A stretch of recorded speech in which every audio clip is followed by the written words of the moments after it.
Get your most pressing voiceover business and marketing questions answered live on a podcast. Welcome to the Everyday VOpreneur Summer Series 2023. Every week this summer, I'm going to be inviting voice actors onto the show and giving them a chance to ask me one question and get my best answer and advice. Now, I can't always promise that it's going to be good advice, but it will be my best answer and my best advice. So first up on the Summer Series this week, live from the UK, but it looks like not live from the pub, Victoria Riley. Yes, I'm not in the pub this time. Thank you, Mark. We're to be fair, we're recording on what would be, I guess, almost Friday evening where you're at, right? Yeah, it's 3:00. Yes. So it's like, why aren't you at the pub? Well, to be fair, in 2.5 hours, I will be in the pub. So not long to go. So what is your most pressing voiceover business and marketing question that you need to get answered? Okay.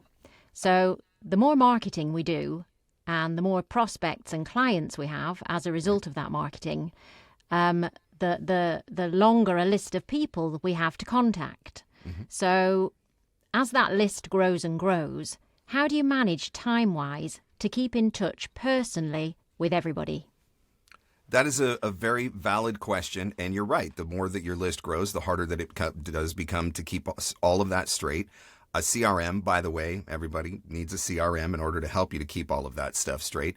So there's a couple things at play here. I think there does come a point in the beginning you're contacting a ton of new leads because you're trying to build up your database of prospects and clients. Over time, as you build up your database of prospects and clients, you're going to be contacting fewer new leads. You won't need to contact as many in the beginning. So that gives you a little bit of a balance of time shift, right? Because right now you're trying to find time to contact new leads, find time to keep up with prospects, find time to keep up with clients. Yeah. That time will shift when you get to a point where you don't have to contact quite as many new leads a day. So that's part of it. I think the other part is, as much as I want to be able to try to make personal connections with every one of my clients and prospects, you're right. The reality is there's going to come a point where that's logistically impossible to do. Mm-hmm. But I also think that there are opportunities for sending, we'll say, group messages that can be targeted group messages. So that still makes the emails that you're sending feel a little bit more personalized. You understand what I'm saying there? Okay, give us an example. So let's say that you just got a new e-learning reel and you want to be able to send that new e-learning reel out. If you target that e-learning reel only to the people on your list who you've tagged as e-learning prospects or e-learning clients, then that becomes a personalized message to them because it's something that's absolutely relevant to them, as opposed to if you were to send out that new e-learning reel to everybody on your list because, your commercial clients, for example, they probably don't care about that e-learning reel. Mm-hmm. So I think if you're doing really strategic and targeted group messages to the right people, to the right audiences, I think that's a way that you can use a group message to still make a more personalized contact. So there's that side of things. I do think that there are a lot of other ways that you can use group messaging just in general. So a great example of this is, at the time that we're recording, we're coming into the Memorial Day weekend in the United States. And so earlier in the week, I sent out a very targeted email to my clients and my prospects who I know are based in the United States to wish them a happy Memorial Day and, the official kickoff to summer, but also to say that if you've got a project that you need to get done so you can get out of the office to enjoy Memorial Day, I'm here for quick turnaround. Or if you've got one of those deadlines that's forcing you to have to work through Memorial Day, I'm here if you need me over the course of the weekend to help you get that project done as well. And so with one message, I was able to, I say reset the red clocks. That's a feature of Nimble that I use, but basically it starts the cycle over again for over 100 different people that were on my list. And so now everybody's fresh again. So I think there's strategies like that you can use to help as well. Okay. So, that's personalized to US clients.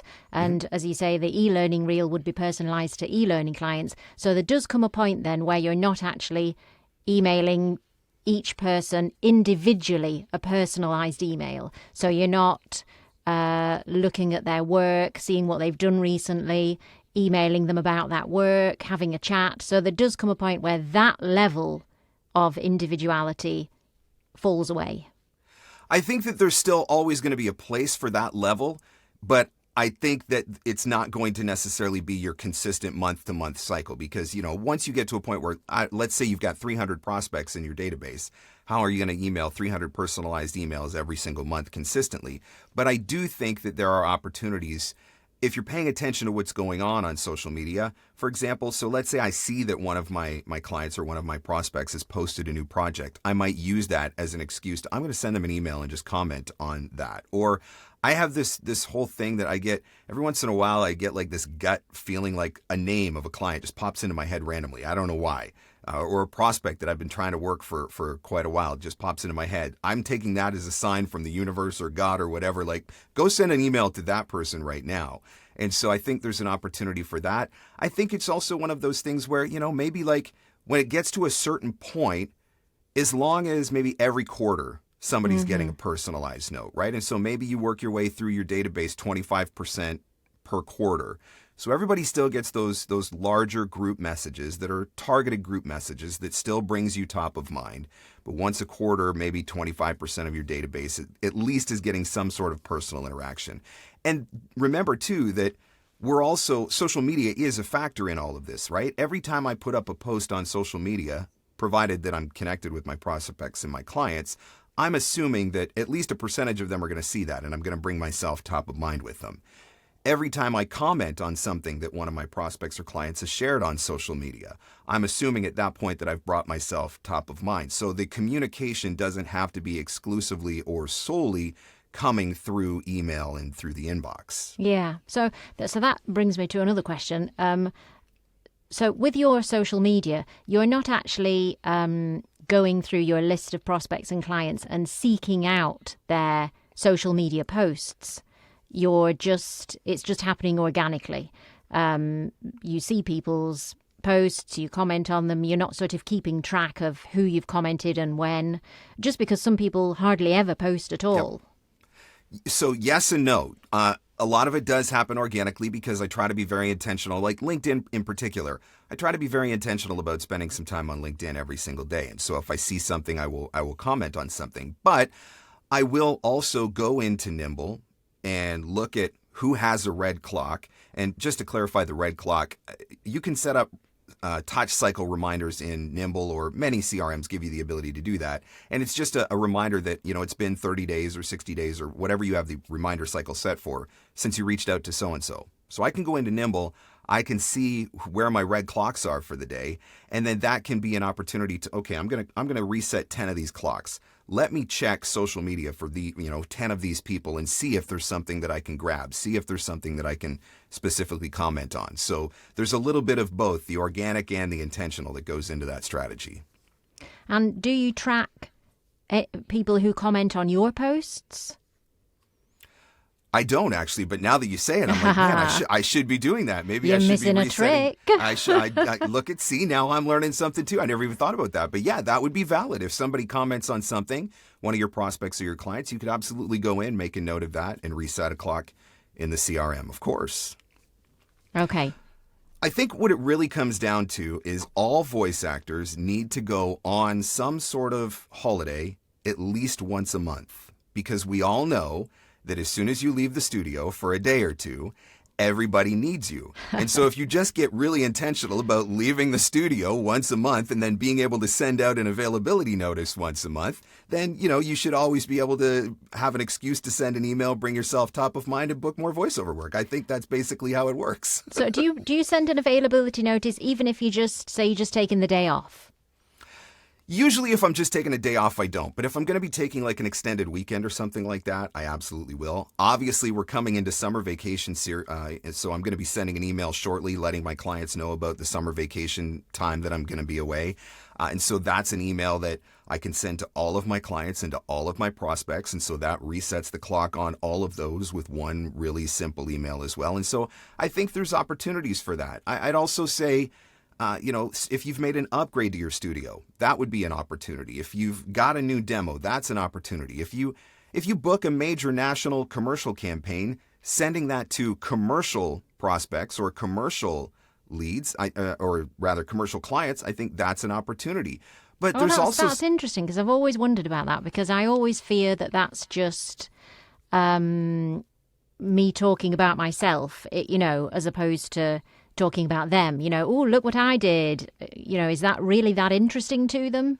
I think if you're sending them out every time you book a commercial, not necessarily. But if you book something that's major, I think that lends credibility to you as a voice actor, which does have relevance to them if they're thinking about hiring you, because now they're like, oh, wait, this person is more legit. Or, they could say to one of their clients, like, look, this is the voice of such, and you could have them on your spot too. So it's not something that I would do with every booking, but major bookings of note, something significant, I certainly would. And then the other thing I would say too is don't underestimate the power of a simple, how you doing? It's been a while. What are you up to? Type message. Like, those messages can be really, really effective as well. And when you send it, they know exactly what you're saying underneath of that, right? They know that you're looking for work, but you're not coming out and saying it straight up.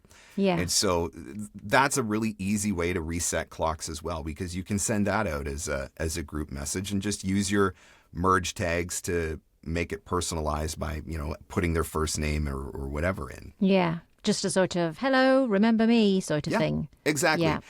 And look, the other thing I would say too, and I talked about this in a recent episode, is you're going to send these messages and don't expect that they're going to respond to you, right? Not everybody's going to respond to you. But as long as they accept your message and they don't reply back to stop sending me messages, then you're good. Mission accomplished. You've got yourself top of mind. They're still thinking of you. They're still interested in potentially working with you. They just don't need you today. So don't sweat it if you don't get a response. Yeah. Yeah. Okay. That's great. Very helpful. So there you go. Now you know what you need to do. You gotta, what you said, it's 3:00 there. So you got time to contact 10 or 15 prospects before you head out to the pub then. Well, actually, Mark, I've already sent 300 emails today. Now you're putting us all to shame. Look at you. But the reason I've sent 300 emails is because I'm going on holiday next week. So see? there we go. So it's So the opportunity, yeah. The work should start pouring in at any moment then. Yeah, exactly, yeah. The moment I'm packing my suitcase, the jobs are going to be racking up. As soon as you unplug the microphone, right, then, I got to set the studio back up again. Exactly, yeah. I was actually debating the old question of, shall I take my travel kit with me? But I've decided, no, I absolutely need a holiday. So, yeah. And sometimes a holiday just needs to be a holiday, and that is perfectly okay too, because your clients, they take their vacations as well.